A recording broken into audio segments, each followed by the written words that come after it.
Oh, yeah. Hey, Bushman, Element, copy at White 6. That's a weapon. Yeah. Hotel 26, Crazy Horse 18. We'll call for change by Charlie Mike Bravo. Speed 37. Copy Red White 6, Bushman, 6 Romeo. Fucking break. Hotel 26, Crazy Horse 18. Have individuals with weapons. Radio. We have Bandits 1-4. Yep, he's got a weapon too. Hotel 26, Crazy Horse 18. Have fun.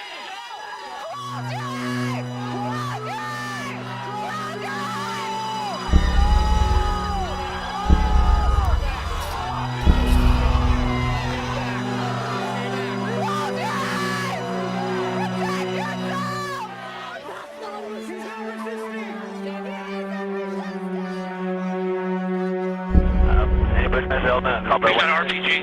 Alright, we got a guy with an RPG. I'm on a fire. Bushman, Element, copy We got an RPG. Alright, we got a guy with an RPG. I'm on a fire. Hold on, let's come around. We gotta go from our point of view. Yeah,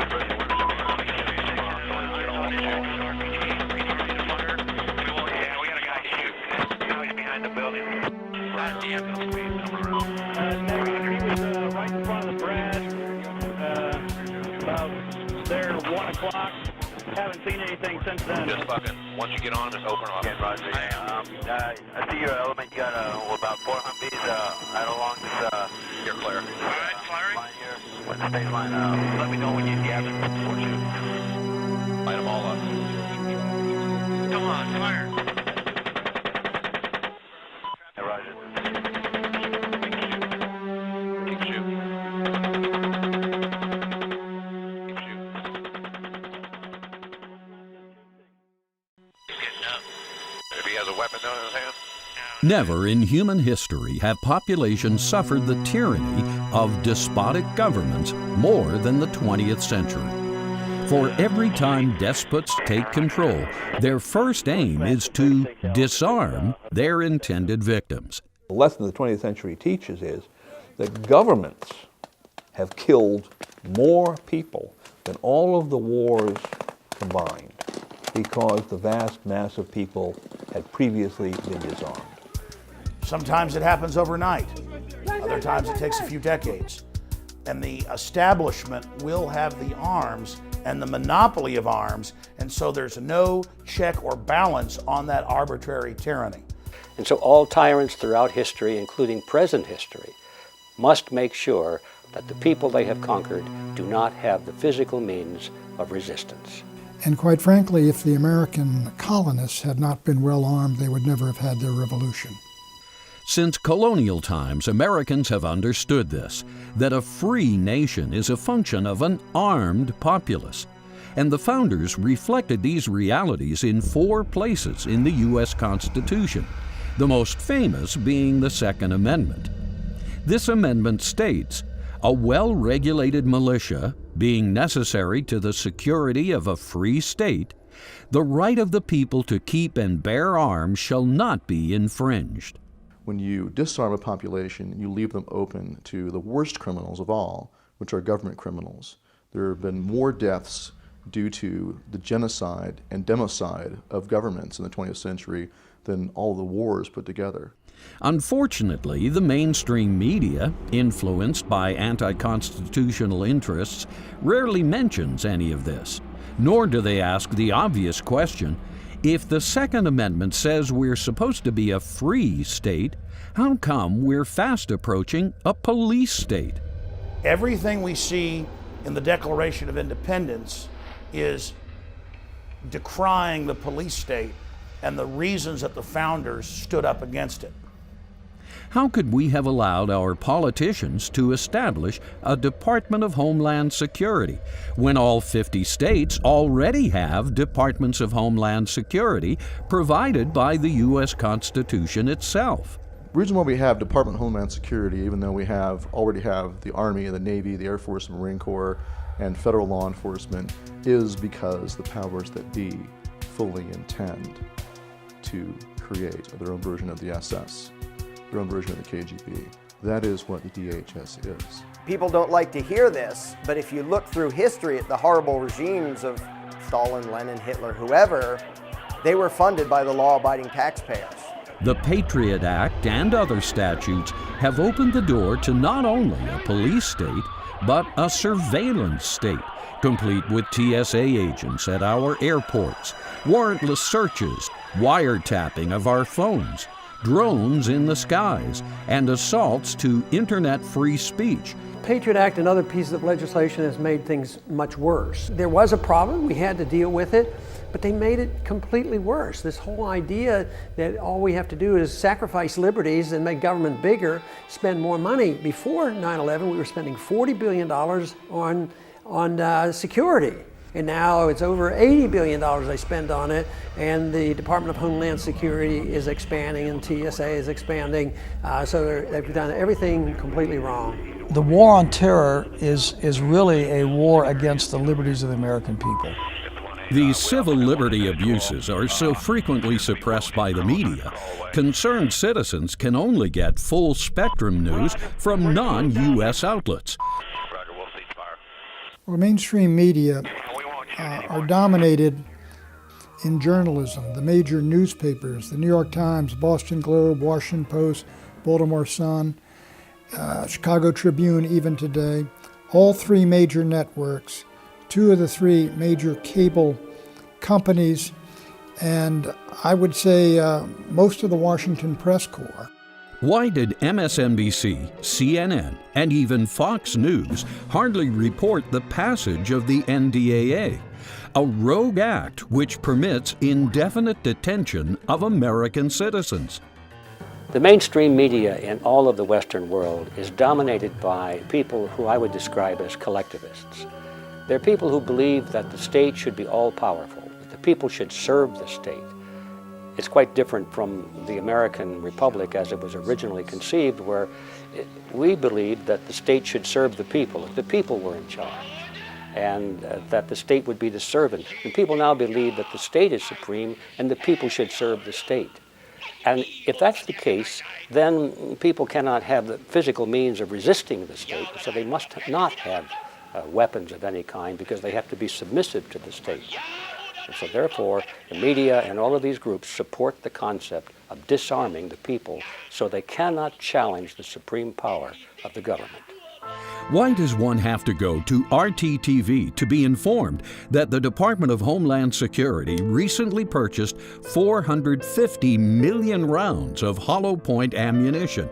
Ammunition that's illegal in war under the Hague Convention of 1899.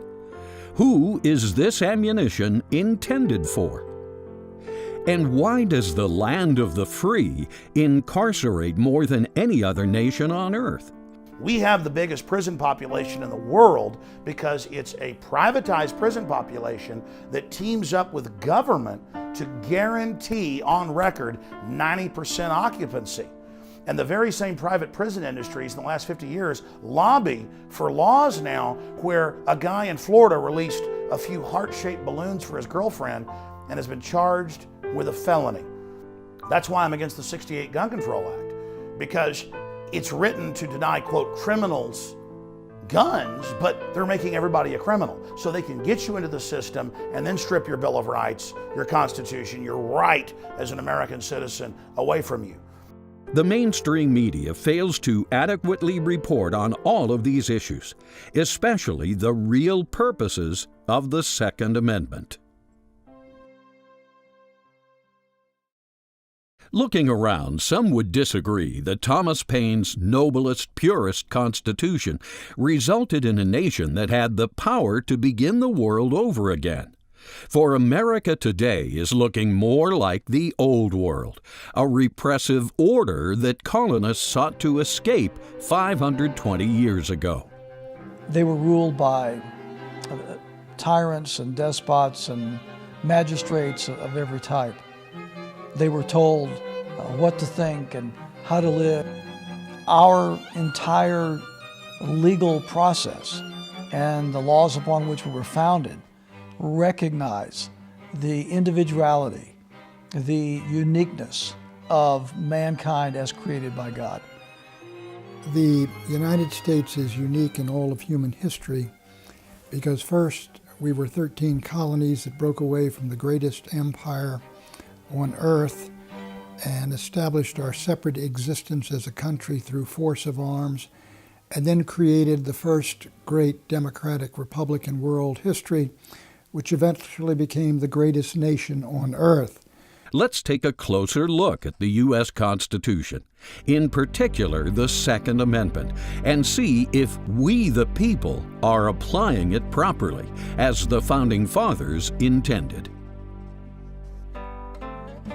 The U.S. Constitution is the supreme law of the land. This means all other laws, statutes, regulations, codes, executive orders, and even Supreme Court precedents are secondary. The Constitution itself in Article 6 declares that it is the supreme law of the land. And essentially that relates to laws that are passed by subsidiary bodies such as the states or localities. And outside of the process of amendment, there is no law that can override the Constitution. The Constitution is comprised of basically two parts, the Articles and the Amendments. There are 7 articles and 27 amendments. Amendments are places where something has been added, changed, or deleted in the articles. The first 10 amendments are called the Bill of Rights, and they were drafted shortly after the 7 articles were written. Certain founders wanted to make absolutely sure we the people retained certain rights the new federal government could never take away. People wanted some absolute guaranteed bedrock rights. Hey, the federal government's not all powerful. Those rights are reserved to the states or the people. Among these are the right of the people to keep and bear arms. This right, stated in the Second Amendment, is one of the most famous of our rights. And since the Second Amendment is part of the U.S. Constitution, it too is the highest law in the land. Thus, no law, statute, Supreme Court ruling, or gun regulation takes priority over the Second Amendment. Even if it's popular, even if the great majority of people want to do it, like all these polls you see nowadays where they run around and see whether or not people support gun control, as if that would make it okay. That does not fly in a constitutional republic. People tend to give up their freedom and set aside their rights when they're afraid of a foreign invader, when they're afraid of calamity and chaos inside their own society, crime, for example. That's when they tend to give up their rights. All of pre-constitutional American history, from the first colonies in 1650 onward, confirms that the right of the people to keep and bear arms was everywhere. Not only did citizens have the right to keep and bear arms, they had the duty to keep and bear arms. So if you look at the history of the militia and what we now talk about as the right of the people to keep and bear arms, you will see that actually it was a near universal duty of all able-bodied men in the colonial period to possess and to bear arms when they were necessary to defend the community. But certain interests, known as the gun control lobby, never acknowledged this. Instead, gun controllers infringed the Second Amendment with all manner of schemes and bogus legal theories. Yeah, I know why sales of these weapons have been soaring in the last few days. It's down to idiots like you. Mr. Pratt, thank you for joining me. There's every form of fraud and quack-filled, quack-driven theory out there to push the idea that disarming the people as a whole, as if there's some guilt-ridden mass of criminals, will transport us to some wondrous utopia when Chicago, New York, and other cities that have essentially banned citizen ownership of guns have crime rates in some cases 10 times that of areas that have high rates of gun ownership. And the ones on the opposite side that have limited gun restrictions have the least crime. The gun controllers have dreamed up every nasty name they can to replace the simple word arms. Terms like assault weapons, gangster weapons, Saturday night specials, and cop killers flood the mainstream media to toxify the Second Amendment. Well, there's an old saying, to kill a dog, you must first call it mad. And it's typical of the propagandist that when he wants to achieve something that we could consider a scurrilous result, he applies some nasty epithet to the victim or the target. So if you look at the term assault rifle, it's that word assault. Or if you look at the term Saturday Night Special, that's directed to the accessibility of types of firearms. Then the concept of cop killer bullet, of course, draws the picture of the police officer being shot down in the line of duty. So if one were to follow the logic of that terminology to its ultimate extreme, most ammunition would have to be banned. And of course, that's the ultimate purpose. They either want to remove from the average person's possession a particular type of firearm, such as the so-called assault rifle, or make certain firearms inaccessible because only the rich can afford them. That's the Saturday Night Special logic. Or in the ultimate extreme, remove the ability to use most firearms by banning essentially all forms of ammunition. Where gun controllers can't demonize arms with nasty names, they work to limit their possession to what they call gun-free zones. The feel-good modifier, gun-free, is then attached to all manner of places. Thus, we get gun-free schools, gun-free airports, gun-free movie theaters, or simply gun-free zones. If these zones are generalized enough, they could theoretically be expanded to encompass the entire nation, if not the world. It should be obvious this is what the gun controllers are trying to do.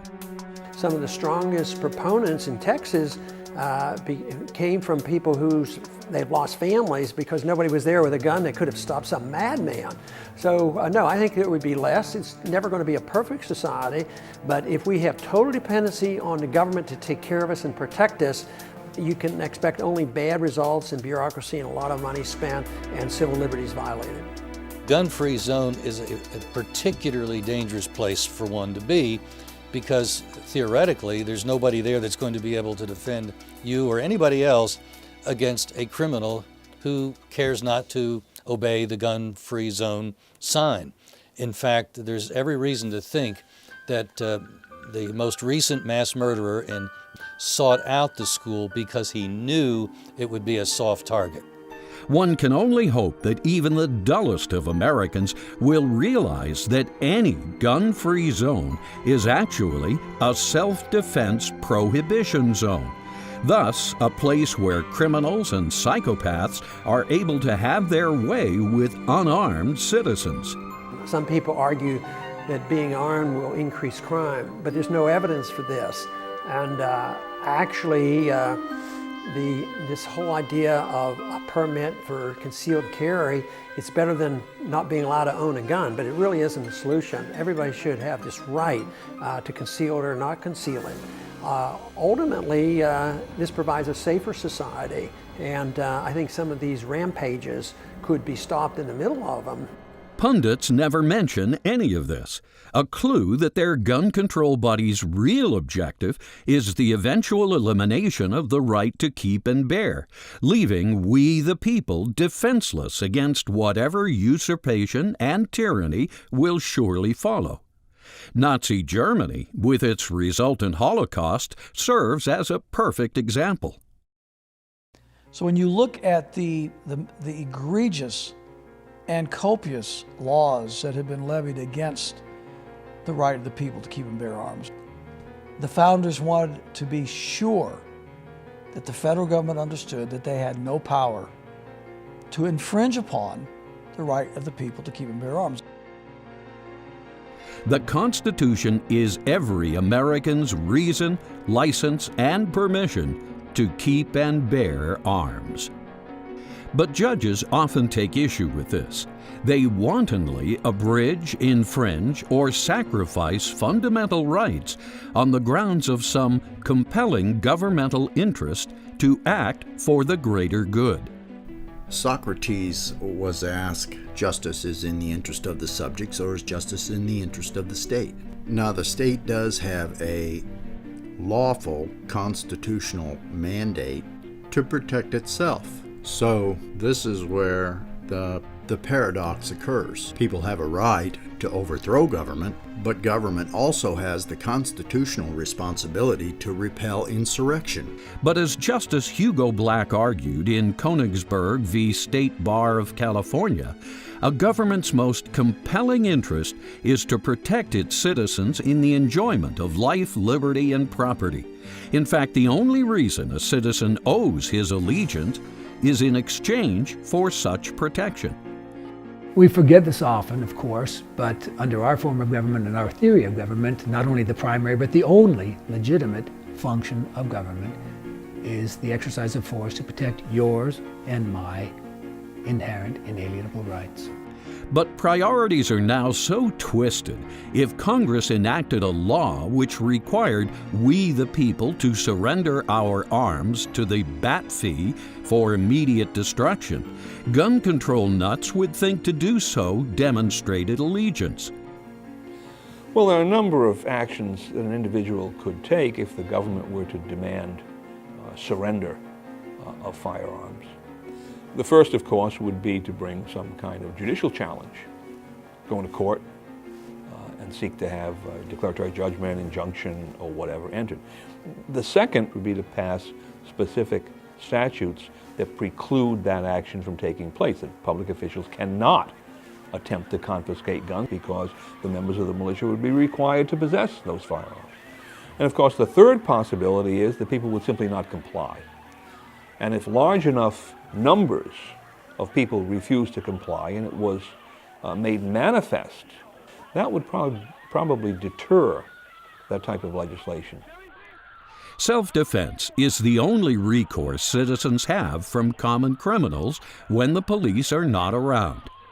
More ominously, self-defense is the only recourse citizens have in the event usurpers employ the police powers of the state to tyrannical ends.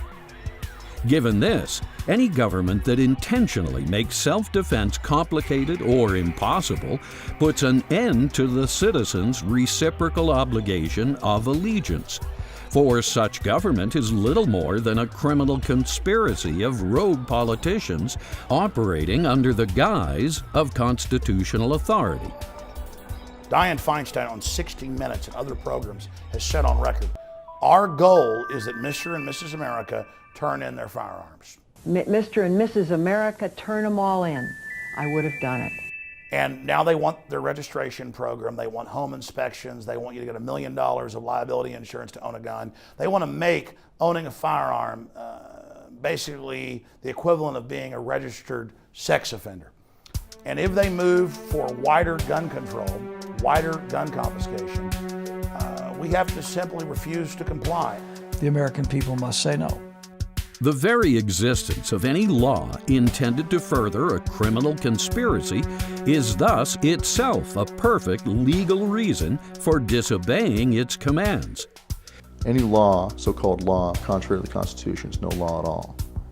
It is null and void from inception. It has no force or effect. You owe no allegiance or obedience to that law or to those who would attempt to impose it upon you. If you give up your right to bear arms, all else is lost. If the government were to demand that citizens turn in their weapons, the constitutionally savvy response would be, come and take them. Spartans, lay down your weapons! MOLON LABE, come and get them, as Leonidas bellowed to the Persian envoy at the Battle of Thermopylae in 350 BC. Come and get them! 300 Spartans held back the entire Persian army which was invading the Greek islands and Greece itself. And apparently Leonidas told one of his Spartans whom he sent back to go tell the Athenians that we stand here loyal to our cause.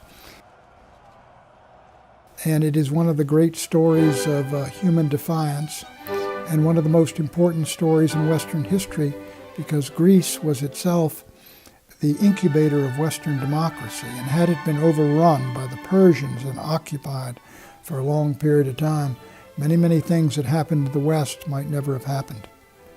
To be sure, patriots should continue to seek relief in the courts, legislatures, and voting booths, if only to prove to the world who are the aggressors. Unfortunately, given the types of judges who now infest the bench, it is likely they will lift not a finger to assist we the people, just as their precursors refused to assist we the people when Franklin D. Roosevelt seized, many say stole, Americans' gold in 1933. What FDR did was, in my judgment, illegal, unconstitutional, and immoral.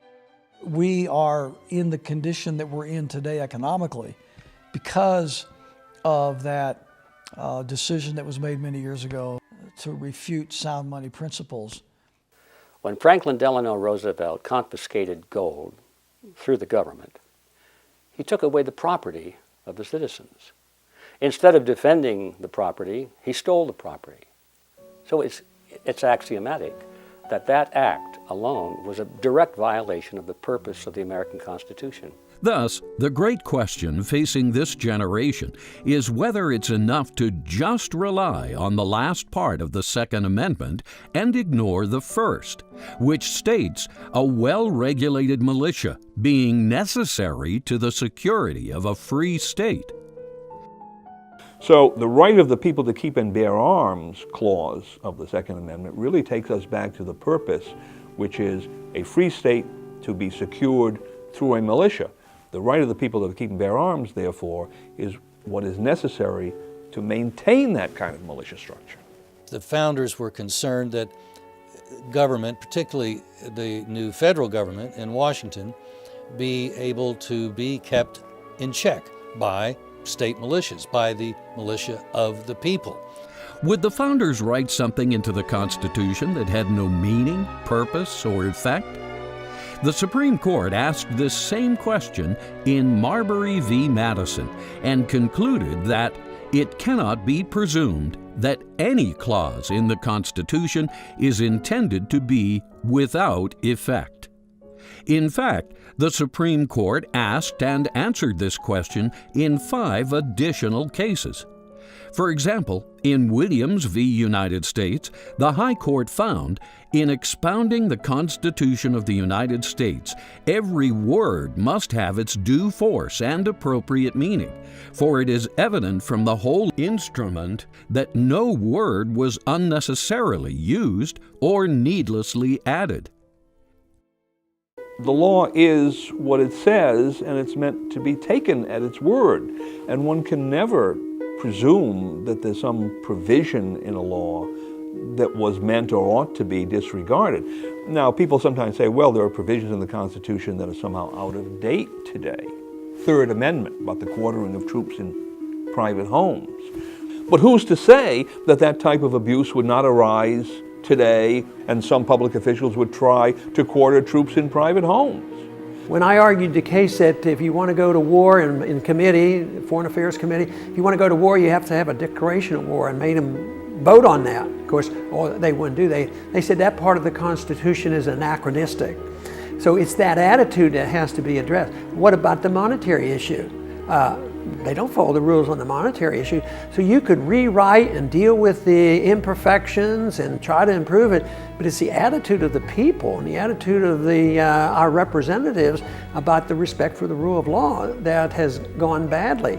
So, if the Founding Fathers acknowledged the necessity of a militia in the Second Amendment, and the Supreme Court ruled that every clause is intended to have effect, how can we ignore the idea that a well-regulated militia is necessary? Maybe we simply don't understand what the militia is or why they are necessary. The militia of the several states differ from other institutions like the Standing Army, police, and other organizations in community defense in that they are a constitutionally mandated body of the people in arms. Much like the jury, you only trust the people themselves with judgment over their fellow man. You also trust the people themselves with their own security, with securing a free state. And as the Constitution makes clear in the Second Amendment, a well-regulated militia is necessary for the security of a free state.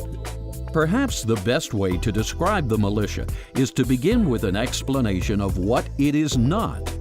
The militia is not the Army, the Navy, the Marines, the Air Force, or even the troops. It's not the National Guard, Coast Guard, or the police. It's also not some vigilante group, UN peacekeepers, or NATO.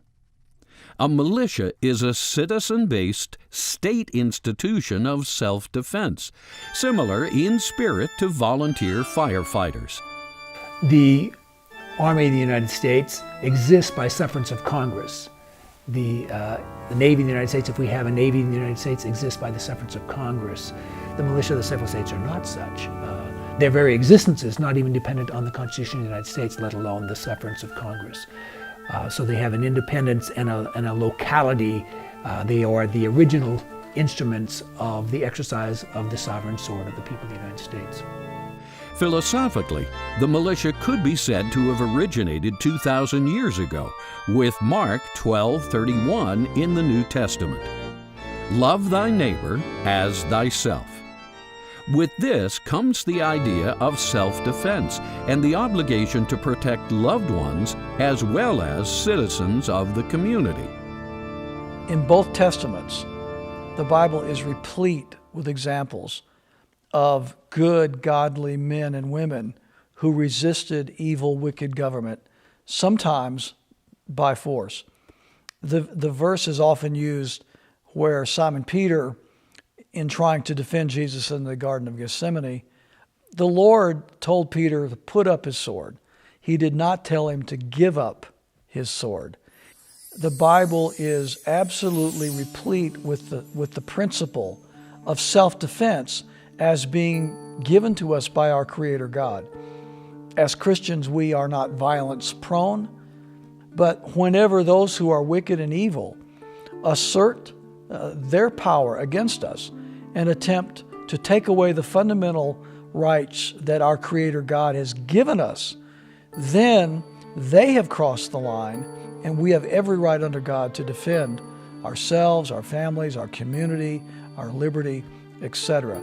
Sir William Blackstone, the founder's legal mentor, argued that the right to self-defense was meaningless unless the citizen was able to effectuate that self-defense. The right of self-defense is inherent in the natural rights of men. These rights are granted by the Creator. Now, the only way you can maintain your life in this world where there's a lot of evil is very often to engage in vigorous self-defense in the protection of yourself, your family, your property, your home, your country. It's thus only natural that the earliest colonies would carry forward these principles. In fact, just about every one of the 13 colonies had a militia in one form or another, even 150 years before the Constitution was drafted. The militia were active in the American colonies from the very beginning. If you look at every colonial charter where the king granted certain powers to his favorites to go over to North America and set up some kind of colony, he always directed them to form what later became militia, to arm and train all of the inhabitants of these plantations, as they were called. War of Independence comes, the states are no longer colonies, they continue with their militia structures. The Constitution is ratified and it incorporates the militia of the several states. And Congress, in fact, is required to organize, arm, discipline, and provide for the training of the militia and to call them forth for certain purposes of the general government of the United States. So Congress cannot remove them from the system. So they're permanent parts of the structure in the same way that Congress, the President, the Supreme Court, and the states are permanent parts of the structure. The militia in most states continued on for another 150 until they were phased out by the military-industrial complex that President Eisenhower warned us about. In the councils of government, we must guard against the acquisition of unwarranted influence, whether sought or unsought, by the military-industrial complex. the potential for the disastrous rise of misplaced power exists and will persist. We must never let the weight of this combination endanger our liberties or democratic processes. We have a national emergency, something going on. Central authority or federal government takes over and brings in all of the militia from the states, forms them into a giant army that is then used against, in the case of the Civil War, the rebels in the South. But then after the war is over, these armies continue to exist. And they weren't gonna, because they keep saying, well, we have threat to the nation. The threat's still there. So the threat's bigger than ever. The other problem we've got is the proliferation of nuclear weapons and weapons of mass destruction. So they always keep you on tetherhooks by suggesting that there's always this threat out there to the nation that may not be as bad as government wants you to believe. The framers were very sensitive to the danger of a standing army. They had just fought off the tyranny of the king's standing army. And so they did not want to see their new government with a continuing army. Given this history, it is easy to see that the militia not only predates the states, but predates the United States as well. This is why the Constitution doesn't bother to specifically define the word militia. In 1776, everyone knew what the militia were. Today, most people are convinced the militia is the U.S. government running the state National Guard, and which is not the militia. The militia means that people should have their own weapons and defend themselves, and it's sort of an amplification of, say, local sheriffs with posses defending their local turf. The only thing that's even resembling the militia are sheriffs who understand the Constitution, which puts strong limits on what the federal government can do, and who are using their posses and their deputies to stand between the federal government and the people of their counties. But let's take a deeper look at the militia and try to discover why the founders felt it was necessary to the security of a free state. The phrase revitalization of the militia means taking the more or less moribund structure that we now have, the so-called unorganized militia, and applying to it the necessary constitutional principles of organization. And of course that would mean, number one, near universal membership by all adults. Number two, possession of firearms by most adults. Number three, some kind of training. We go down the list. Unfortunately, some wrongly assume that the purpose of revitalizing the militia is to fight new battles of Lexington and Concord. Because most of what the militia would do under contemporary conditions would relate to natural disasters, industrial accidents, food shortages, perhaps economic crisis of some kind. You can run down a whole list. Now, ultimately, if there were a threat to the free state, then the militia would come into play, obviously in a Lexington and Concord type situation. And if they ever did that, we would outnumber the standing army 100 to 1. Thus, the ultimate purpose for revitalizing the militia of the several states is to reassert the people's control over the federal government. The federal government is supposed to be a government of enumerated and limited powers, and yet they've twisted and interpreted the Constitution to mean the exact opposite. The federal government has all powers not expressly forbidden. Fortunately, we don't have to rely on even the Second Amendment by itself, for the Constitution acknowledges and describes the functions of militia in 3 additional clauses. Article 1, Section 8, Clause 15, Article 1, Section 8, Clause 16, and Article 2, Section 2, Clause 1. Article 1, Section 8, Clause 15 states that the Congress may call forth the militia for 3 purposes: to execute the laws of the Union, to suppress insurrections, and to repel invasions. By giving power to Congress to provide for organizing, arming, and disciplining, we gave ourselves the ability, the mechanism to create over time a greater degree of uniformity in arms, in tactics, in strategy, our ability to fight together. We also gave to Congress the power to govern such part of the militia as might be called into the actual service of the United States, and we've exercised that power from the very beginning of the very first Militia Act passed shortly after the adoption of the Constitution. Contrary to the gun control lobby's mission to disband the militia, Article 1, Section 8, Clause 16 clearly shows that Congress is supposed to nurture the militia. After all, the exact language of suppressing insurrections and repelling invasions sure sounds like what the Department of Homeland Security claims they have a mandate to do. But do they? Well, I think there's no doubt the Department of Homeland Security wants to take over, and they would want to reverse everything that the militia stands for. They want to hold guns, and they don't want the people to hold guns. The people are bad because they're a danger to us. So yes, it's just another attempt to centralize power. Our founders would be aghast of that because they didn't want to have a national police force. They didn't want standing armies even. So it's quite a bit different. So I think that whole trend toward the Department of Homeland Security is a very bad sign. The reason I voted against it and the reason I vote to try to stop it.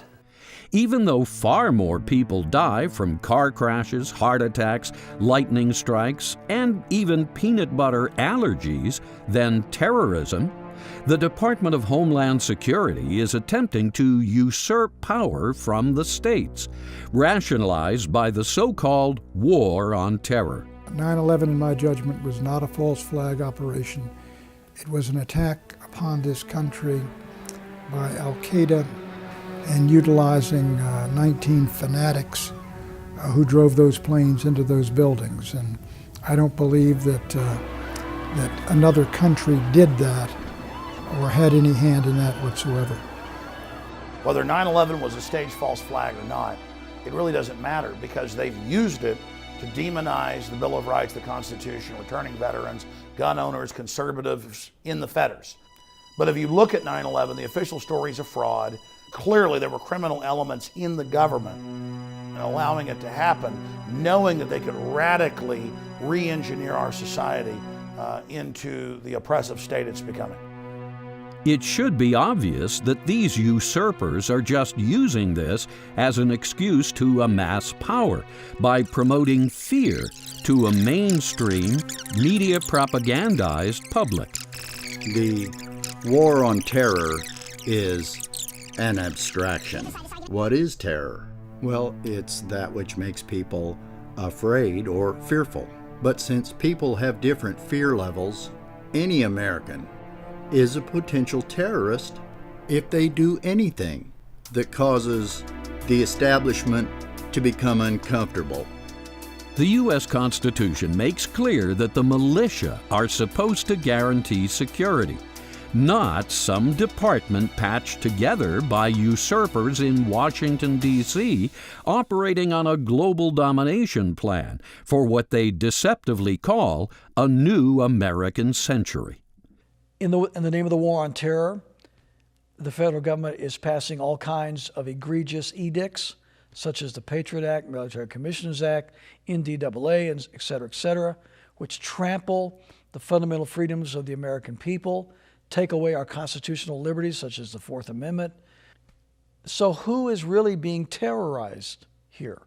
The so-called war on terror is really a psychological war against the people of the world, certainly including the American people, and who will then accept any insult to their liberties in the name of defending themselves and providing security. It's as simple as that. And 9/11 was nothing more than an invasion that New York's militia should have repelled. Congress is given the power to call forth the militia to execute the laws of the Union, suppress insurrections, repel invasions, and then is given the power to provide for organizing, arming, and disciplining the militia, and to provide for governing such part of the militia as are called forth in the employment of the United States. And then the states are given the authority to train the militia according to the discipline that's prescribed by Congress, and the exclusive authority to appoint the officers of the militia, other than the president, of course, who's the commander-in-chief. The 3 militia clauses became part of the supreme law of the land, even before the Second Amendment was adopted. The militia are thus intimately baked into the Constitution, and the Second Amendment is just icing on the cake. The 4 most ignored words in the English language: a well-regulated militia. That's found at the beginning of the first half of the Second Amendment. Why is it everyone starts midway through the sentence? The militia are so important, they rank amongst 7, and only 7, institutions the Constitution specifically names and treats as permanent.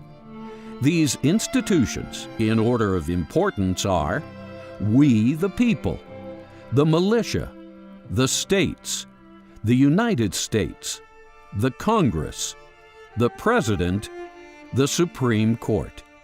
The militia are composed of the people themselves, and they exercise the ultimate power of government, the power of the sword. So it's putting the militia at the very highest level, because the Constitution does not identify Congress, the President, the Supreme Court, or even the states as necessary to the security of a free state, or necessary to the security of anything for that matter. Only the militia are identified as necessary. The militia rank alongside we the people themselves, because the militia are the people. In fact, the people's very sovereignty depends on our control of the power of the sword through our militia. The astute citizen will note that neither the Army, the Navy, nor any department can claim a constitutionally mandated existence. Nor can they exist at all unless Congress specifically acts. The militia, on the other hand, exist whether Congress acts or not.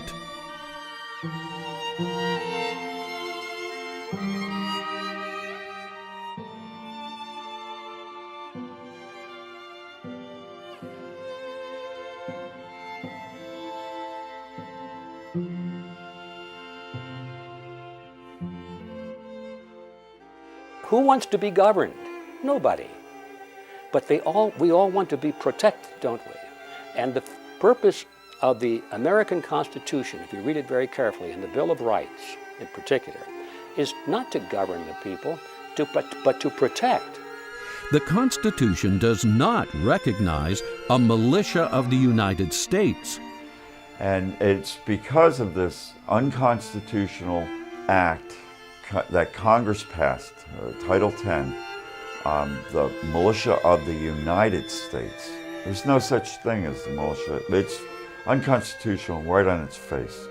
They are state institutions, and prior to the state institutions, they were colonial institutions. This is 300 years of historical as well as statutory history there. The President may only call forth a state militia for the 3 constitutional purposes, and the Governor is under no obligation to accede to such a call if he feels the mission is unconstitutional. Militia deployment is yet another check and balance the founders built into our constitutional system to prevent the federal government from usurping power. The whole idea of the militia was to protect the states against the federal government. It was to be one of the very serious, tangible checks and balances against a federal government that might conceivably grow beyond the limits of what are in primarily Article 1, Section 8 of the Constitution. There are only about 18 things the federal government is supposed to do, and a lot of the rest of what we have going on in Washington simply is not constitutional.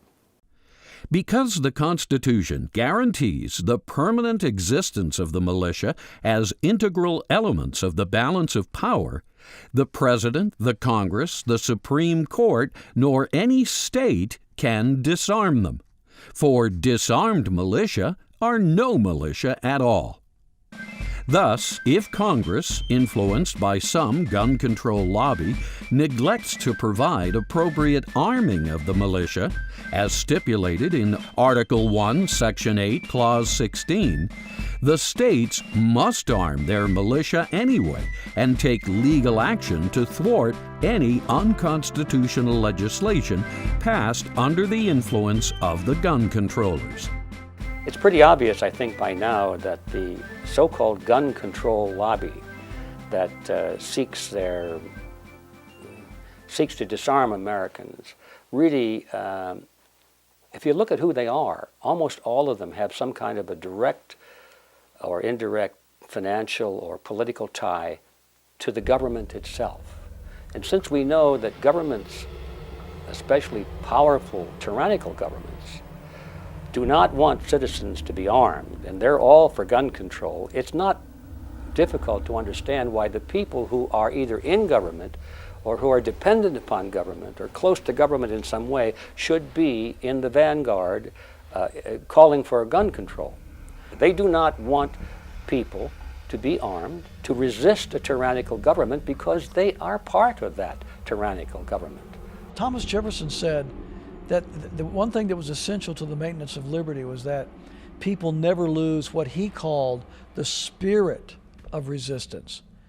Whenever we see any attempt to strip us of our fundamental freedoms, especially the freedom of the right to keep and bear arms, there can be no compromise. The line in the sand must be drawn on this issue, or the First Amendment and all the other amendments to our Constitution are really irrelevant. The founders wrote the U.S. Constitution so we, the people, would always have our state militia to guarantee there will be no repeat of tyranny like that suffered under King George. King George III was an angel compared to people we have running the New World Order today. The final equation, what we face, is a much, much darker thing than our forebears did. Politically, militarily, they were facing an enemy just as powerful, who'd never been defeated before. They were ragtag. King George was just an oppressive pig who wanted to suck off people. It is foolish, however, to think that tyrants and usurpers only existed in 1776. Such mentalities are quite active today. And when such tyrants and usurpers enact gun control statutes banning weapons that compromise the militia's ability to perform their duties, again, any state so affected has the constitutional authority to counter such rogue statutes by enacting its own legislation, requiring its citizens to possess the banned weapons for militia duty anyway. When you have a dictatorship or an authoritarian government, truth becomes treasonous. There are even limits on freedom of speech. There should be on our right to own a gun as well. So if states simply revitalize their militia, and one of the clauses in that revitalization statute says, well, every member of our militia is required to possess a firearm, then he can treat that, and the state government will treat that as a militia firearm, and of course the militia are governmental institutions, then all of those individuals within each state would now come under the exemptions or exceptions of the gun control statutes that already exist. Thus, a federal statute from the gun controllers banning rifles, for instance, could not supersede a state militia law, because such statute would not have been made in pursuance of the Constitution, but in contempt of the Constitution. Again, the Supreme Court's decision in Norton v. Shelby County reminds us that, quote, an unconstitutional act is not a law. It imposes no duties. It is in legal contemplation, as inoperative as though it had never been passed. End quote. Another area, the states could simply pass legislation saying that these gun-controlled statutes are not going to be applied. The militia structure is part of the Constitution.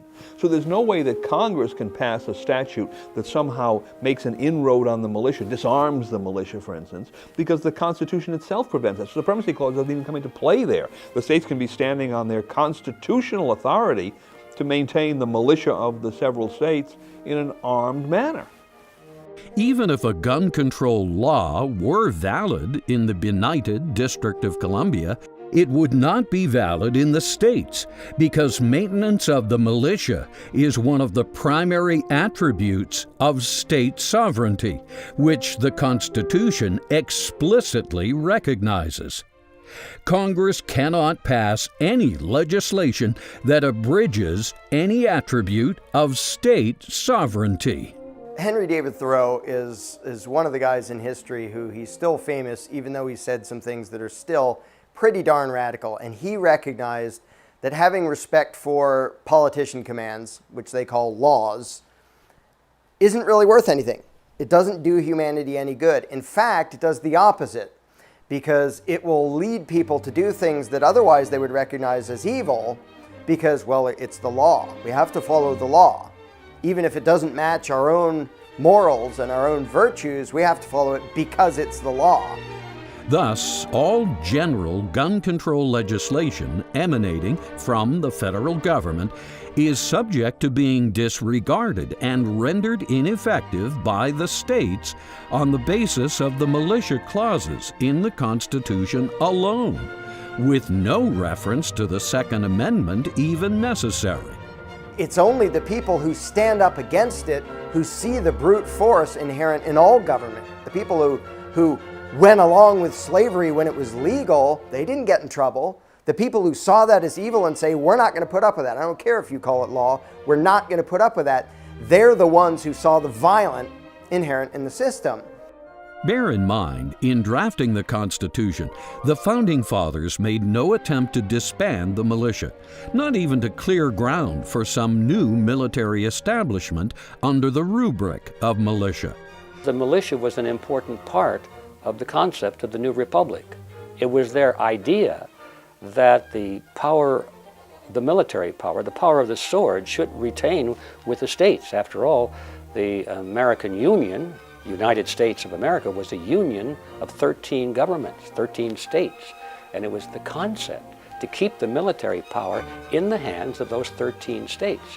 The founders understood and respected the militia, and this is precisely why they constitutionalized the militia, so Congress could never compromise it.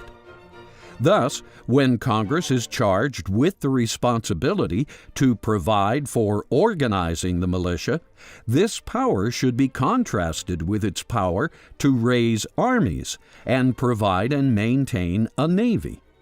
The Army and the Navy is a creature, an entity of the federal government itself. The militia is something that belongs to and is comprised of the people of the several states. And it's not under the authority of Washington. It's under the authority of local leaders and governors of states. The Constitution is clear. Congress has the option, but not the obligation, to raise an army and provide a navy, whereas the militia are permanent and must be accommodated by Congress as part of the very sovereignty of we the people. The military-industrial complex is thus unconstitutional to the degree it supports the deterioration of the militia. Military-industrial complex is just, for definition purposes, the giant corporations that arise around support services, providing support services to the military. And that would usually be tanks and guns and weapons and ammo. They get an inordinate amount of influence over the American government with their wealth and power, with their money. They start influencing politicians, and that has an undue effect on just government because it distorts the process of government as defined in the Constitution, where it is the people. As a group of individuals, all of us as a family of Americans ruling over our own government. The military-industrial complex, the rise of a permanent, established, standing army, and the industrial complex that supports it is unconstitutional to the degree that it supplants the militia and erodes the responsibility and duty and the ability of the people to serve in that capacity. We must never let the weight of this combination endanger our liberties or democratic processes.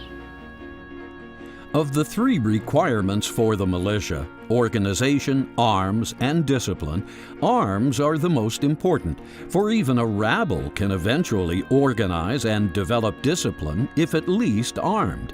But unarmed people are almost always helpless, hapless, and hopeless. They're not culturally brought up to know how to defend yourself. If you're taught how to use a sword or a pistol or your fist, you're being brought up by people that are teaching you to not be a slave. If you're brought up in the nanny state, then you're being brought up to be a slave. Slaves are disarmed, and then they're financially disarmed. Their jobs are taken. Their families are broken up until you enter a North Korean type situation, the dream of all statists. To ensure the militia would always be able to arm itself, the founders did not charge Congress with the exclusive responsibility for arming citizens. It should be obvious that were the provision of arms a government monopoly, it would be easy for any usurper or tyrant to disarm the population by refusing to provide arms. The British had embargoed the importation of ball and powder, ammunition, so that the founders might have their musket, might have their Brown Bess rifle, but they wouldn't have any ammunition for it. So they developed their own domestic sources for those. In a report to expose the ease of buying this 50 caliber military-style sniper rifle, I wanted to make sure I could buy ammunition. That turned out to be as easy as ordering flowers. The lesson still is a good one today. We need to be able to count on domestic sources for the production of firearms and ammunition in the United States. In addition, the framers wanted numerous outlets around the country where citizens could purchase arms, so no monopoly, public or private, could develop. And Drew Griffin of CNN Special Investigations Unit is joining us now. Pretty eye-opening report, Drew. Have there been attempts to regulate the sale of ammo online? Per the Constitution, we the people are supposed to keep our own firearms in our own possession at all times. They believed that it was the responsibility of the citizens to choose the arms that they wanted to use and to become familiar with them and to have a sense of possession with them, because after all, it was their responsibility to use those arms. And then, of course, the ultimate purpose of the militia, the maintenance of a free state, looks to the possibility of usurpation and tyranny. Usurpation and tyranny by whom? By public officials. They're the only ones who can usurp and tyrannize by definition. So if the arms of the militia were kept in armories or magazines under the control of public officials who might themselves be the usurpers and the tyrants, then obviously the militia could not possibly function to overturn usurpation and tyranny. Obviously, these strategies provide the only way to guarantee effectiveness of a militia against usurpation and tyranny. The militia of the several states still exists. It was never outlawed because it was never shut down. It never did cease to exist. There was no law, no act ever passed that says there won't be any more militias. It's just that they have succeeded in convincing people that that authority of the militia no longer exists. The permanent incorporation of the militia into the Constitution requires the states to train and maintain their militia, whatever Congress may or may not do. And this is quite feasible, for we train at schools, colleges, and vocation classes 3, 4, or 5 times a week. Attend churches 3 or 4 times a month, and even take such things as music lessons 50 times a year. Most of the men of the colonies were church-going men.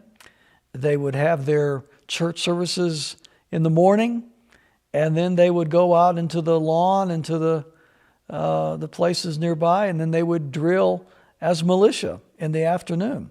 So why can't we attend militia training just 3 or 4 times a year? After all, this training could be the most important of all, for it provides the very security that makes all the other training even possible. If there were something resembling the Swiss system, a universal militia, there would be a much greater likelihood that if somebody were unstable, that they would be spotted, because they would be put at least 2 or 3 weeks a year in a kind of intense period. And if they couldn't take those pressures and they reacted in strange ways, they could be called out and dealt with without having the tremendous state system that we now have, which frankly isn't very effective anyway. It would only be a short time before men and women in the community spotted individuals who were unstable. If I walked into a gun store to you and I look like a nut, a crazy person, would you sell me a gun? No, and frequently gun dealers experience that. And so if you could call up and find out in a matter Today, we are at the mercy of psychiatrists and police that are rarely on the scene at the right time. It is believed that the guns that they used were all legally purchased at stores and gun shows, and many of the bullets were bought at the Littleton Kmart just down the street. In colonial America, shooting rampages almost never happened because the whole population of free, able-bodied males comprised the militia and was always armed with the latest firearms suitable for military service. Those arms actually include almost any type of arms that you could imagine. Let's look at the reasons that the militia could be called forth pursuant to some directive from Congress. Well, the third one is to repel invasions. What sort of arms might an invader have? Well, they wouldn't be coming with muskets, or they wouldn't be coming with single-shot shotguns, right? They'd be coming with the most modern infantry arms, certainly, that they could obtain, equivalent to what the United States Army or the Marines, for instance, would have. So to perform the function of repelling invasions, the members of the militia should have, unless he's a conscientious objector, he should have something like an AR-15 or maybe an M16 rifle. Suppress insurrections is another one of the 3 purposes for which the militia can be called forth. Well, an insurrection might be a local riot, in which case it would be sufficient to have the type of firearms that the police use, handguns or shotguns, sometimes fully automatic weapons. All of those would be necessary to perform the militia functions, and who would have particular types of arms would depend upon what kind of duty you were performing in the militia. Gun control laws and so-called assault weapon bans intended to prohibit citizens' possession of state-of-the-art arms are thus unconstitutional. Since Congress has the power and duty to provide for calling forth the militia, it would be next to useless to call forth a militia for homeland security were it not properly organized, fully armed, and well-disciplined. The Second Amendment's reference to a well-regulated militia is a reference to a militia that is regularly organized, armed, disciplined, that is properly armed and knows how to use the arms under tactics that is agreed upon, that it can be coordinated with other companies, battalions, regiments, divisions, and even other states, and can fight effectively. Certainly it's the antithesis of what we have today, where for almost 100 years we've been so lazy that we've forgotten all organization and certainly don't exercise it.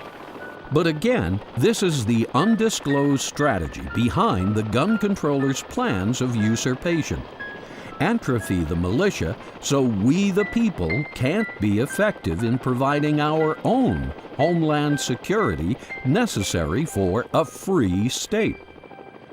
We've all heard the idea that if you put a frog in cold water and gradually heat the pot, the frog will stay in the water and never jump out and allow himself to be boiled to death.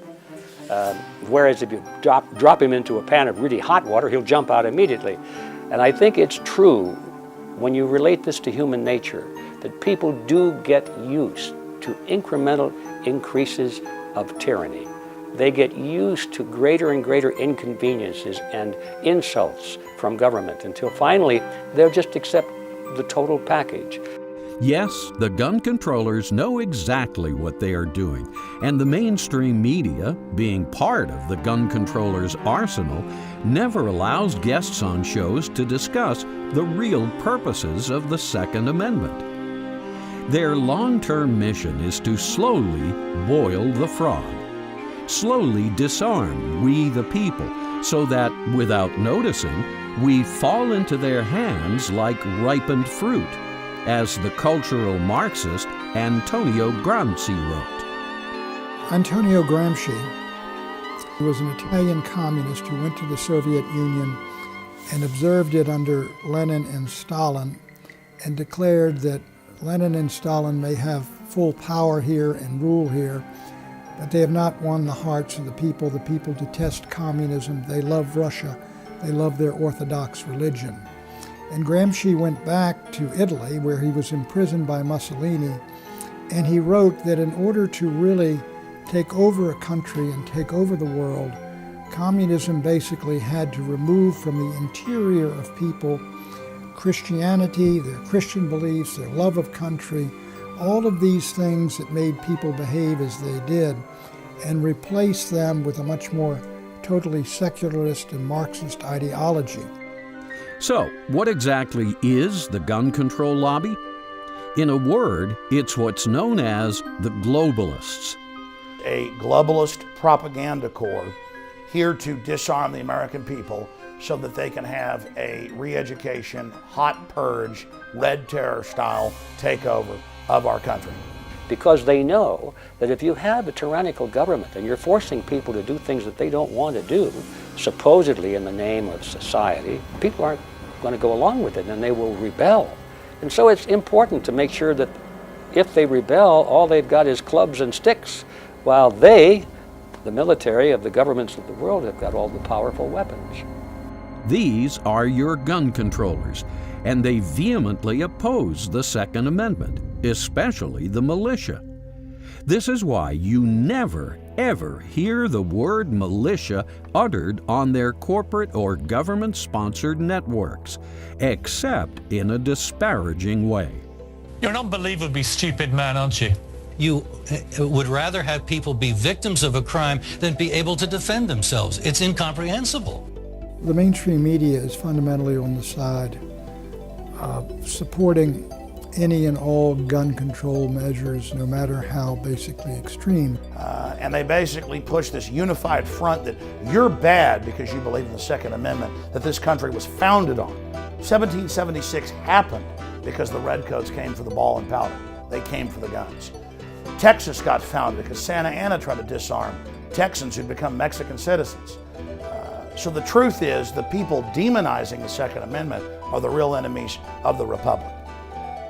If the communist leader, Mao Zedong, is correct that political power grows out of the barrel of a gun, the gun controllers are an elite that is applying Mao's principle to wrest political power from we the people, here in the U.S. and the rest of the world. Their goal is to consolidate all arms and weapons under their sole authority by invalidating and destroying the right of the people to consolidate arms and weapons under their authority. True globalists would like to see basically national governments and countries yield more and more power to transnational and global institutions. Their model for the world is the European Union, where the European countries yield up portions of their sovereignty to transnational institutions like the European Commission, and these transnational institutions are able to impose their agendas on individual countries. So I think this is the overall objective of the globalists, and of course in order to achieve that and to prevent a global government from being overthrown would require the disarmament of the citizens of individual countries. This small but powerful international group is comprised of members of the Council on Foreign Relations, the Bilderbergers, pundits in the New York mainstream media, liberal celebrities employed by the Hollywood-based MPAA studio distributors, corporate fascists in multinationals, bankers in the Federal Reserve System, IMF and BIS executives, neocons who have co-opted the GOP, United Nations supporters, Marxists infiltrating America's cultural institutions, and the U.S. military-industrial complex that serves the UN's global standing army, NATO. The mood of this city is entirely behind the idea of globalization, the effect of which has been basically to deindustrialize a significant slice of America. We lost 6 million manufacturing jobs during the decade from 2000 to 2010 and 55,000 factories. If you want to know why the real wages of working Americans have not gone up in real terms since the 1970s, globalization is the reason. This is what a globalist does, consciously or unconsciously, directly and indirectly, in order to facilitate their one-world government, often called the New World Order. George H.W. Bush, President George H.W. Bush, used the term at the United Nations in 1991, and he used it basically to describe a world in which the United States and Great Britain and the Western nations would take the lead in basically establishing a world order after the Cold War was over. But that is different than some ideas of the New World Order, say of Immanuel Kant and others whose idea is of global governance and a global government. Now, it's not just any kind of a world government. If it were the kind of a world government that was based on the principles of individualism and freedom and respect for human rights and all the things that our original Constitution guaranteed to the American people, I think it'd be a wonderful thing. But that's not the kind of world government they're building in New York at the United Nations. The big mega banks have said they want a planetary world bank that you pay carbon taxes to. And it's the big banks that are lobbying and funding Bloomberg and others to take our guns. In fact, many foreign banks. And so the world government's in our face, but the Southern Poverty Law Center comes out and says it doesn't exist, and you're a terrorist if you're a gun owner and believe in it. There are many, many people who believe in global governance, and there are the basic rudimentary institutions of global government. The UN, the World Trade Organization, the International Criminal Court, the European Union is sort of a model of global government. So that's what they're trying to build, and I suppose some of them think that it's in the best interest of society, but whether you agree or not, the fact is that if they succeed, you as an individual and I as individuals will not have the right to do anything without permission of the state. And we'll be totally regimented, and I think it'll be George Orwell's 1984 finally arrived. The skeptic should at least acknowledge this. Since the Constitution guarantees a republican form of limited government and a free state, anyone who works against these principles has to be suspect. The Constitution of the United States guarantees to all of the states a republican form of government.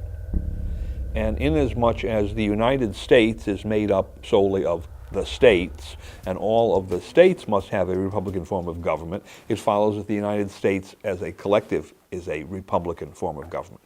And the one thing that is outstanding in every one of them was every one of them had a militia, a state militia, formed and operated on essentially the exact same principles. So important is the militia to our constitutional principles, its role parallels the preamble to the Constitution itself. The first purpose of the militia is to execute the laws of the Union, which is to establish justice.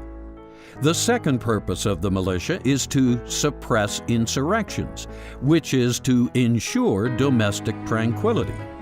And the third purpose of the militia is to repel invasions, which serves to provide for the common defense. Thus, the Founding Fathers saw that the militia would provide the primary forces to serve the preamble's purposes. When you look at the elements of that preamble, promoting the general welfare, the blessings of liberty, etc., can only be ensured by an armed society. There is no common defense without an armed society. There is no domestic tranquility without an armed society.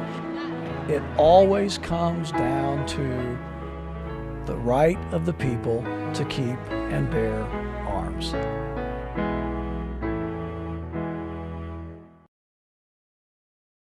Usurpation and tyranny by individuals in high office are bound to be abnormal situations and constitute the most serious possible violations of the Constitution.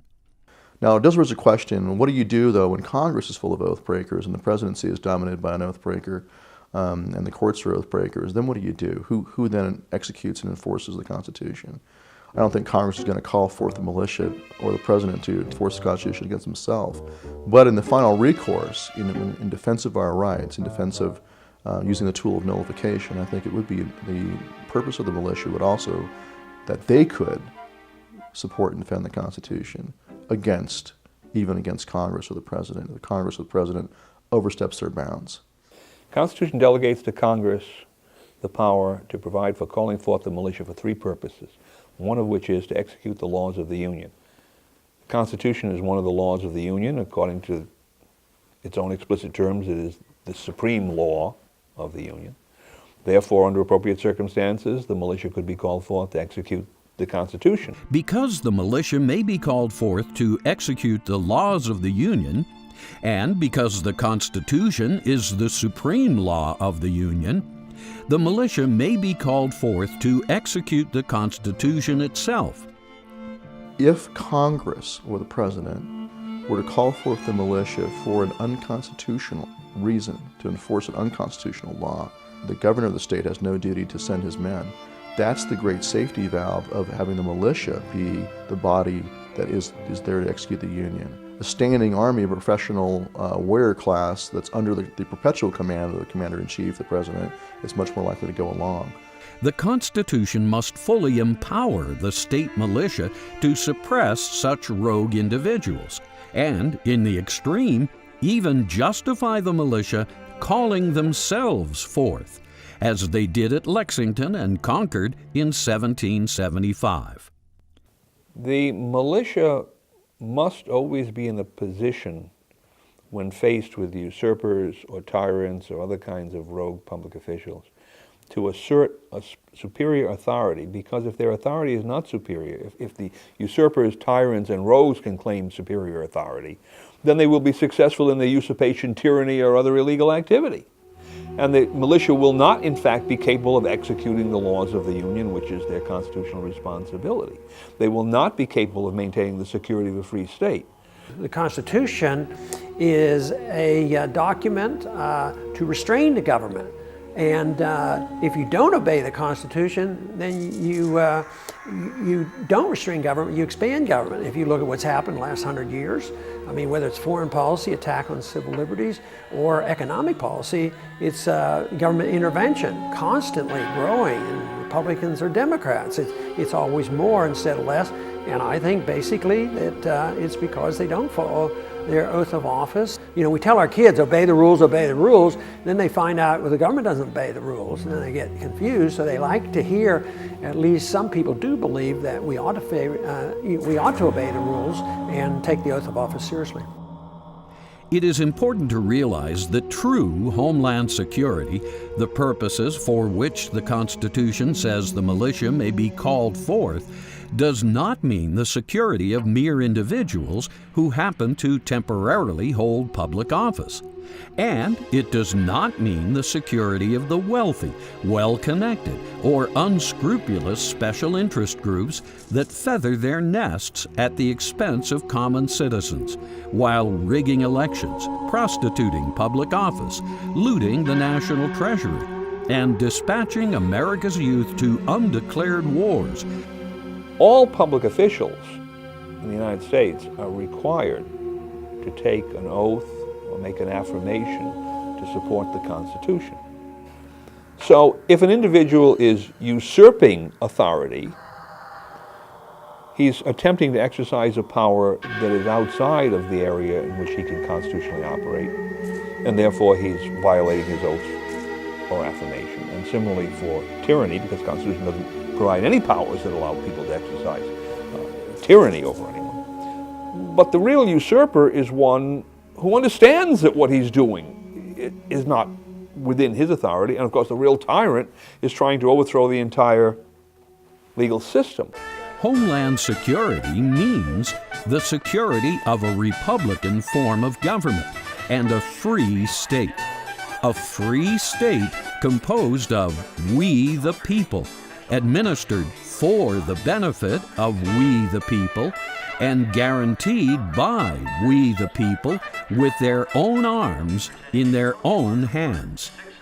Homeland security is the globalist system to absorb the old republic and federalize things. The citizen spies, the surveillance, all of it. And interestingly enough, Homeland Security 10 years ago hired consultants from the former Soviet Union and East Germany to come over and set it up. So it is totally alien to America, and it's the opposite of our republic's security.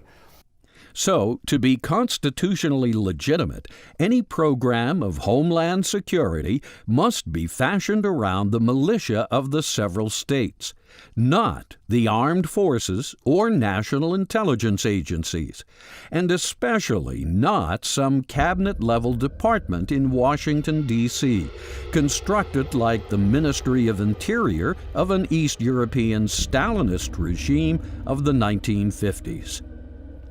They didn't call it Homeland Security, they called it Security of the Motherland or the Fatherland, that sort of thing. I guess it was Russia that called it the Motherland, and the Germans called it the Fatherland, and we call it the Homeland, and so forth. But it's all the same concept, and the idea is that it's supposed to protect us against some horrible tragedy, an invasion, or some crime, some invading army or terrorism or something like that. And the people usually go along with it because they're scared to death. They need to be protected, they think. And so the concepts are exactly the same. There's nothing new in the Department of Homeland Security in the United States that didn't exist in these previous tyrannical systems except one thing, and that is the technology has advanced a lot since then.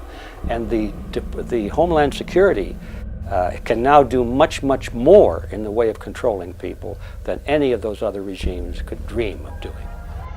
In the wake of 9/11, neither Congress, the President, nor any elected official even considered a constitutional solution to the problem of homeland security, as Americans routinely did for some 300 years prior.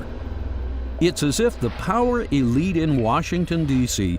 has forgotten that the Constitution even exists. Well, the power elite in Washington, the Constitution is a thorn in their side, and once the government gets to the point where it starts taking more authority than it has a legitimate right to claim, that's when the people are correct in objecting to it. The militia recognized by the Constitution are always subject to governmental approval, supervision, and command. Thus, no matter how patriotically motivated, mere groups of men equipped with firearms do not comprise a constitutional militia. But there is still a tradition among Americans that individual citizens have a right to keep and bear arms to protect their own homes, their property, their family, and their lives, and that right has been upheld by the United States Supreme Court, most recently in the Heller decision of 2007. But I think I'd caution people about the definition of patriotism. You know, I think there's been some gross distortions on that, because right now I'm accused of being unpatriotic, you know, because I don't want to fight a war that's not declared. I want to bring the troops home, and I want to obey the Constitution, and they call me un-American, unpatriotic. Yet I think the important thing, whether it's defending the militia or whatever, a patriotic person defends the people and the principles of a country. Typically, all able-bodied men and women from 16 to 55 years of age are subject to enrollment in the militia of their respective states. Unless he or she is a conscientious objector, each is required to possess one or more firearms, along with a supply of ammunition and accoutrements. it's not just a right, it's also a duty that you need to fulfill, just like you have a duty to serve on a jury if you're called. If you leave that to the so-called professionals, you will wind up with a warrior class over you who eventually will see themselves as separate, as above you, superior to you, and you as a second-class citizen. If you are the militia, if you are the militia of the people and responsible for your own security, that's much less likely to happen. So it's incredibly important for everyone to accept that duty and step up. Thus, if this is what the supreme law of the land requires, how can a gun control lobby of either public officials or private citizens be legally pushing to disarm American citizens? There are some members of the gun control lobby who really, in a sense, don't understand what they're doing. They may have a good faith belief that these various gun control provisions that they're proposing will have a good effect, and they simply don't think about or don't understand the constitutional ramifications of what they're doing. On the other hand, there are many people in the gun control lobby to whom one cannot attribute ignorance. And I take in particular ones who are public officials. They have taken an oath to support the Constitution. And when you take an oath or affirmation to support the Constitution, you're at least implicitly saying that you understand what the Constitution means, because you can't possibly support something that you don't understand what it means.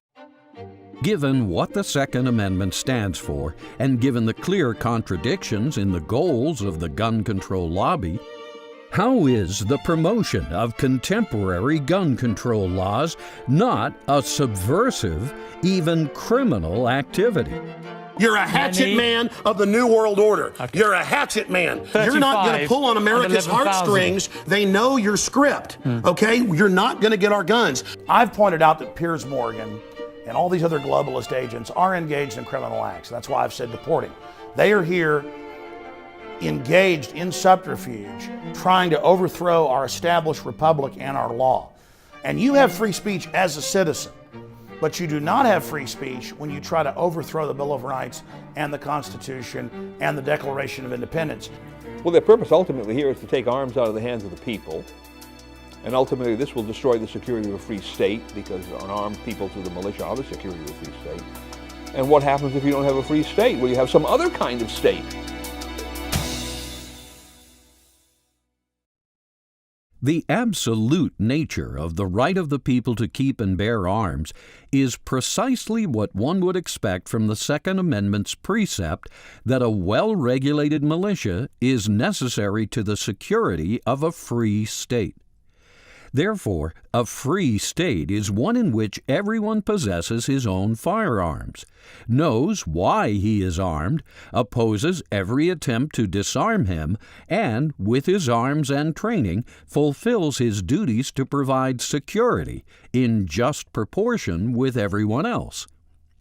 A free state is a limited government created simply to defend the free state itself, so that the people, the juries, the grand juries, the voters, the citizens, the posse, the militia, the civil defense can bring lawbreakers, criminals, murderers to justice in a people's tribunal, in a people's court. In a free state, the right of the people to keep and bear arms is absolute. Anything less could never provide adequate security. It would always enable a police state to develop. The police would always end up outgunning the common citizens. Another Stalin's Russia, Nazi Germany, or Mao's China. Second Amendment says a well-regulated militia being necessary to the security of a free state. Was that some kind of delusional statement on the part of the Founding Fathers? A free state is one in which the people themselves are the sovereigns. The people are the ultimate governors. The sovereign in any society is that group which controls the ultimate force in society. If you're going to have a dictatorship, then the dictator and his cronies and a standing army or secret police force or whatever will have that power. If you're going to have popular sovereignty, then the people will have that power. The YouTube film entitled Innocents Betrayed, produced by Jews for the Preservation of Firearms Ownership, documents the hopelessness of populations that have been disarmed or outgunned by their governments throughout history. What happens when self-defense is against the law? What happens when the protectors become the predators? What happens when innocents are betrayed? Imagine that 2/3 of all Americans disappear. The police are not meant to be able to outgun the citizens. We didn't even have police forces until New York in the 1840s, and then they were famous gangs that abused people. It's the citizens that are the real police, but now the servants are trying to become the masters, and that's basically what's been happening. The Founding Fathers would have looked at our modern police forces as standing armies of a kind. The police should not be allowed to outgun the common citizens, because the common citizens are supposed to be functioning in the militia. The militia is supposed to be a check and balance against standing armies. If the police are looked at as standing armies, then clearly the militia should have firearms at least as good as what the police have in case the police should go rogue. Thus, unfettered private possession of arms is absolutely necessary for the security of a free state. Only private possession of state-of-the-art arms can maximize both readiness and deterrence, particularly against usurpers and tyrants in office, who historically have proven to be most dangerous to every free state. So naturally, you can understand why these politicians that are reaching for more and more and more power might get a little nervous about a large population that's armed. It makes sense. But other than that, I cannot think of anybody in their right mind who want to take away the right to have and bear arms to protect yourself against tyranny. The right of the people to keep and bear arms thus encompasses the freedom to carry arms, whether open or concealed. It also encompasses the necessity to assemble with such arms in constant readiness for militia purposes. It's absurd to think that law-abiding citizens that are well-armed, you're going to have something as absurd as like a shootout at the OK Corral. That would be something like a Pierce Morgan would say. Quite possibly they could have taken this guy out and saved people's lives. Or you could have had the gunfight at the OK Corral in there and lost even more lives, couldn't you? Let's take a break. What roll of the dice would you like? You'd prefer to be unarmed? How many people here think I make crackpot points? Yeah. 1. How many think I make sensible points? You're in a minority, my good friend. Schools, college campuses, movie theaters, airports, and yes, even jets cannot be so-called gun-free zones. Private businesses may choose not to allow firearms, but as far as public places, there shouldn't be. I know in New Hampshire, you can bring an open carry firearm into the state assembly. We have the President of the United States has armed bodyguards all the time. If the presence of arms is so dangerous, then he should lead by example and dismiss his Secret Service officers or take away their guns and tell them that the White House is now a gun-free zone. The awareness on the part of potential criminals, terrorists, usurpers, and tyrants that untold numbers of citizens are, or could be, carrying firearms in public and private places deters antisocial behavior at the microcosmic level and the macrocosmic level. If you had had armed citizens at Columbine High or armed citizens in Aurora, a lot of people who are dead and a lot of people who were wounded would not be wounded today and would not be dead today because a citizen with a concealed carry could have stopped this individual or might have stopped this individuals before they carried out their atrocities.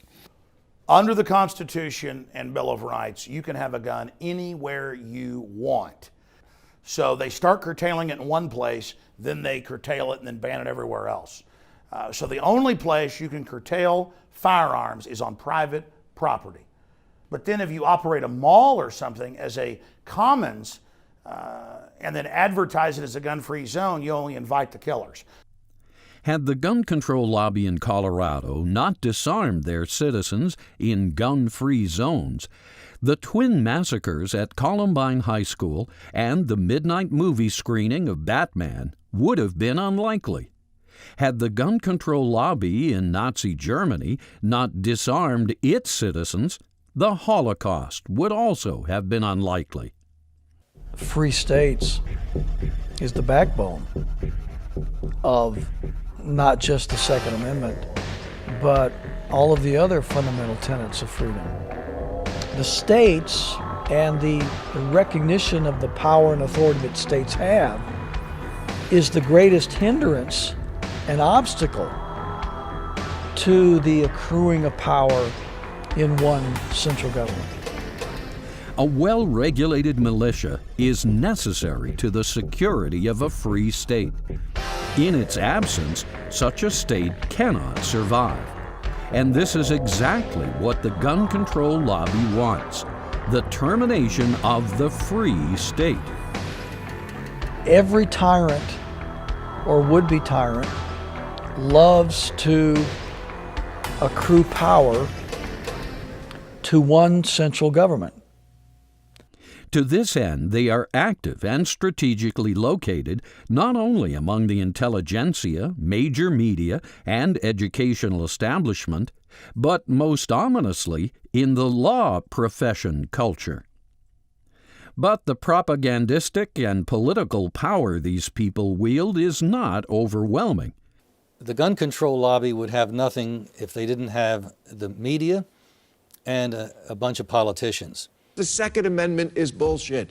Why doesn't anyone go at the core of it? Wait a minute, Bill. Oh, really? David Stockman? Well, The gun control lobby is mainly talking heads on the evening news and politicians like Senators Feinstein and Schumer. Just as they have been defeated in the past, the partisans of radical gun control can be defeated in the future. We've had enough of the development of highly militarized kinds of weapons. It's not in order. So I think eternal vigilance is the price of liberty, and I think that is what people who believe in the Second Amendment are going to have to maintain. Ultimately, effective exercise of the militia powers can provide the skills Americans need to not only provide homeland security against terrorism, but advance the right to keep and bear arms. We had those rights long before this country was even formed as humans. Every able-bodied man in Switzerland, and I think many of the women as well, are part of the official military of Switzerland. And if you look at Switzerland, you'll find one of the lowest crime rates in the world. Is this an accident? Is this a coincidence? No, this is just the result of common sense. In 1776, Thomas Paine observed a unique opportunity facing his fellow colonists. They were not only living on a vast new continent replete with seemingly endless resources, but a continent that had no entrenched government. He was a brilliant philosopher, and his book, Common Sense, probably did more to educate, inspire, and inform than maybe any other writings that were written at the time. By declaring independence from the Old World, the colonists could start over. They could create a brand new country with a brand new type of government, one that had never existed before. Not only did Thomas Paine see this opportunity to begin the world again, so did other political geniuses.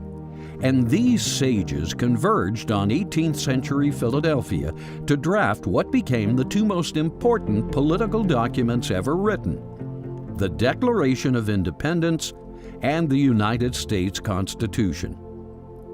They wanted George Washington to be king, as a matter of fact. Many of the people in America assumed, well, now we won the war, so who's our new king going to be? And that little group of men in Philadelphia that drafted the new Constitution, I don't know where they came from, but they were students, they were scholars, and they were men of such great principle that they rejected that offer of power for themselves. They said, no, we're going to break with tradition.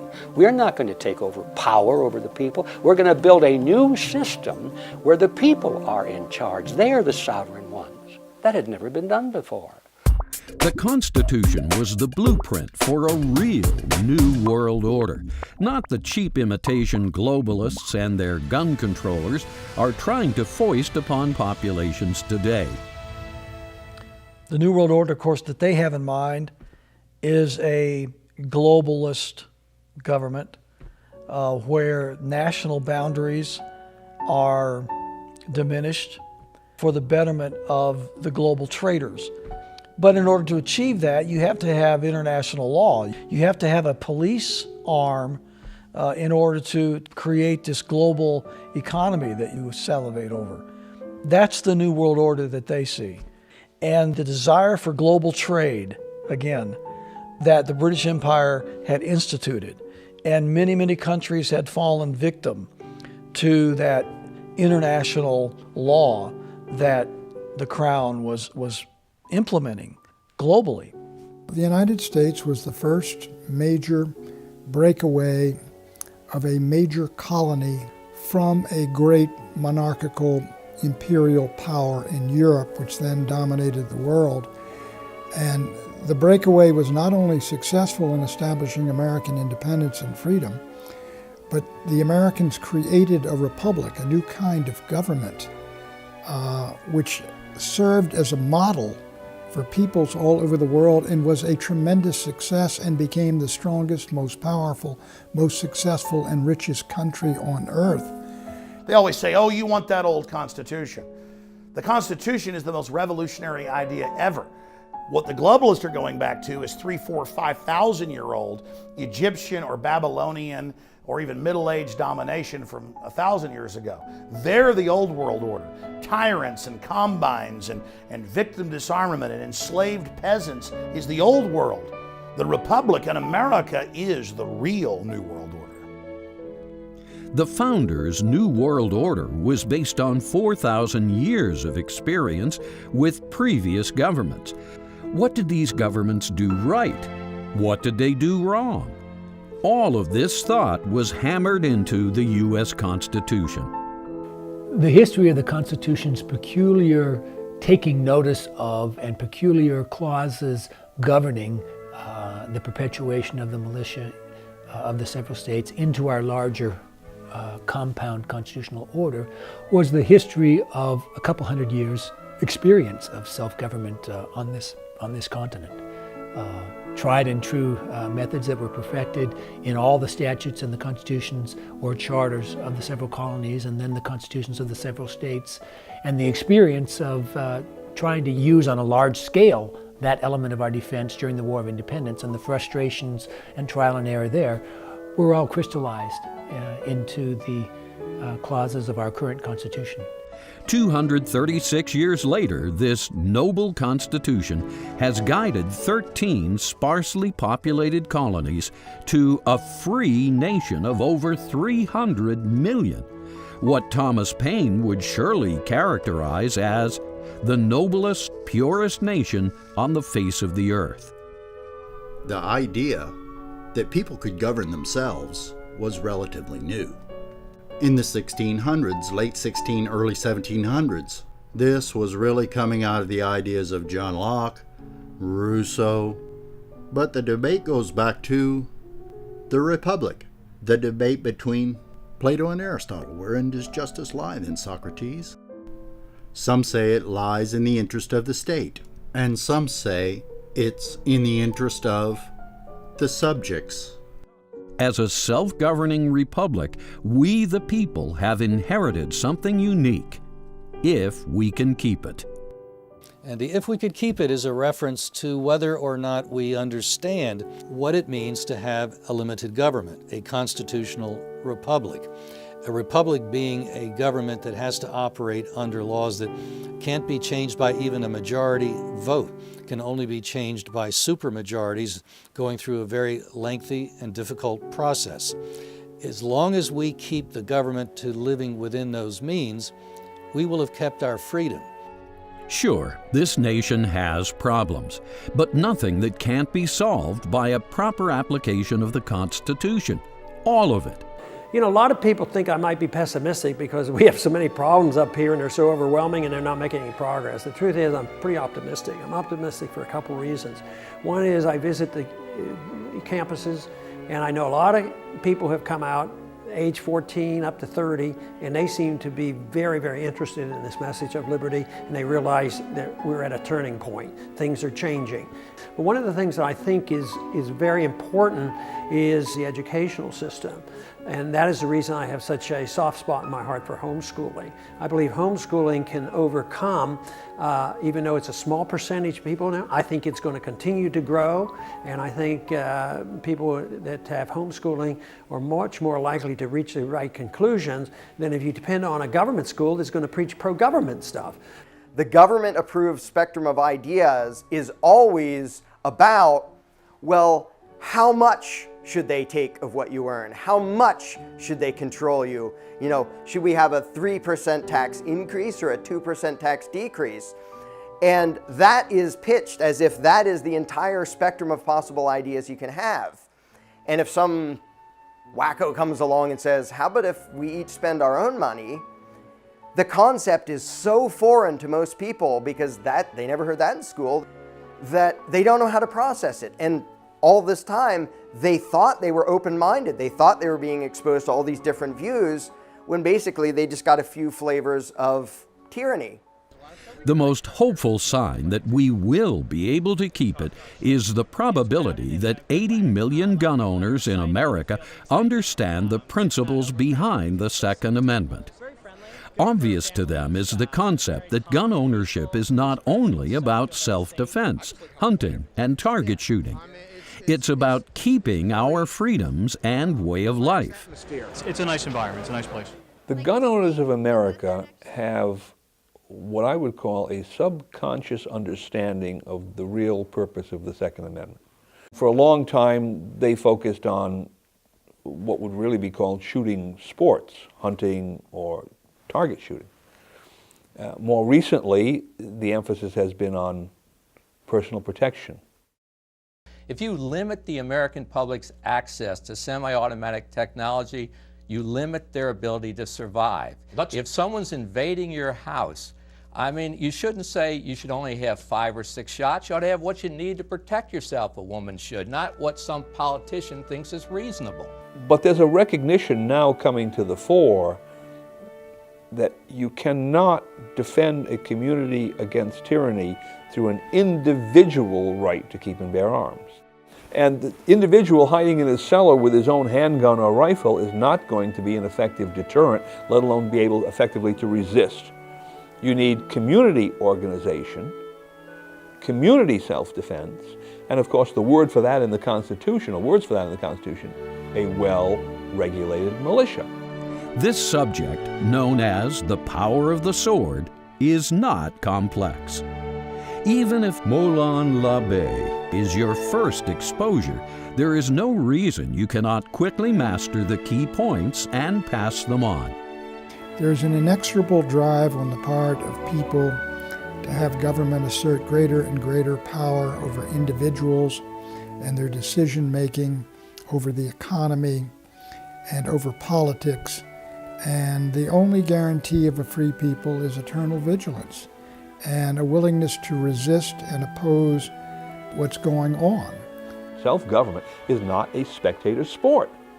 And if you are not governing yourself, someone else is going to appear to govern you. There will be some kind of government there. And if it isn't popular sovereignty, it will be unpopular sovereignty in one sense or another. And you can imagine what that something else will be, simply looking at all of those societies in the 20th century that went down the other road, where the people let the bureaucrats or the standing army or whatever, eventually the dictator and the secret police, serve the exclusive role of governance. And then the people became the subjects of that governance instead of the controllers of that governance. So, what are we going to do about the usurpers and rogue politicians working against the U.S. Constitution? What are we going to do about the globalists seeking a return to the old world order, an order saturated with war and chaos, oligarchy and totalitarianism? The founders pulled America out of this quicksand 2 centuries ago, and their vision of liberty remains the world's hope to this very day. But liberty is a tide that ebbs and flows, an evasive luxury that only remains abundant when certain principles are applied. And one of those principles, the necessity of a well-regulated militia, is found in the Second Amendment, the amendment that guarantees America's freedom.